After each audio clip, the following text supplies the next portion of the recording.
Wall Street Journal, Tuesday, November 3, 1992, by Eric Morgenthaler, staff reporter for the Wall Street Journal. Happy is the man whose life is getting out of chains. Every night, Tim Hanneman is bound and locked up. He almost always escapes Key West, Florida, amidst all the economic gloom and doom. It's easy to forget that this great land is filled with happy people who love their work. Some are farmers, out there work at the zoo. Then there is Tim Hanneman. He earns his living by standing on a pier at sunset, being bound in a straitjacket, chains, handcuffs, and locks until his face turns purple, then racing to free himself before he suffocates. I love my job, says Mr. Hanneman, who on a good night earns more than $100 in contributions from people who watch his escape.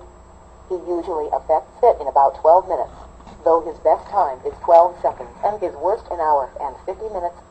Mr. Hanneman, who goes by the stage name Tim Barrett, is a full-time escape artist.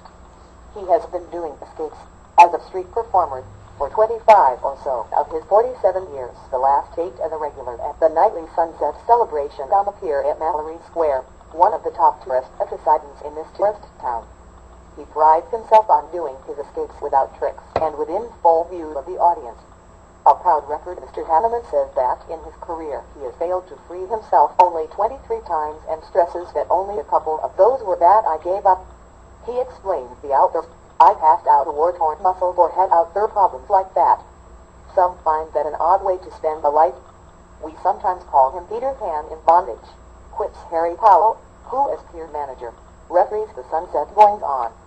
But Mr. Hanneman, a lean, muscular man with longish brown hair and a thin mustache, finds his work liberating. The first thing I want is a good challenge, he says. As the people place me into the straitjacket, the chains, the handcuffs, I meditate on what they are doing. It's like a big puzzle, and I execute a solution.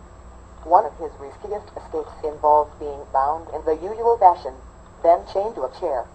To get the maneuvering room needed to loosen the chains, he says, you have to fall, and the only thing to break your fall is the head. He says he does the escape only about 4 times a year because it is really dangerous. Why do it at all? To keep in touch with the challenge, he says. Mr. Hanneman grew up in Indianapolis, but he left home at age 15 for California and drifted through a string of jobs. He was a dance instructor at a Hollywood Boulevard studio, where he adopted the professional name Tim Barrett, being the studio manager's son's first name.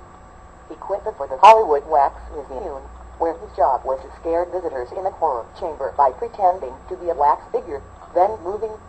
Next, he was hired by a movie studio to do pantomime for tourists on its lot. At the time, Mr. Hanneman was rooming with a man who did escapes from straitjackets as a nightclub performer. When Mr. Hanneman asked to learn the ropes, his friend responded by putting him into a straitjacket, then into a nylon bag, which he tied at the top. And 5.5 hours later I got out of it, Mr. Hanneman says. I kept asking him, those 5.5 hours, for advice, he says. The only advice he would give me was, the only way it's going to have any value to you is to figure it out for yourself. And I think he was right. In the years since, he has done escapes throughout the country. He now works in Key West most of the year, but he takes off around Memorial Day and travels a summer circuit that can take as far north as Canada before returning around Labor Day. In Key West, he usually arrives at the pier by mid-afternoon in the 1979 brown Ford van where he lives with his dog, Unlock. Mr. Hanneman says he has been married like 3 times and has about 7 children.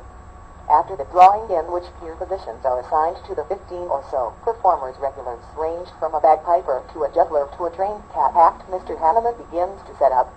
He lays a brick-colored mat on the concrete pier, then neatly arranges on it his straitjacket, 5 sets of 25-foot stainless steel chains, 2 pair of handcuffs, and 4 locks he buys at Sears.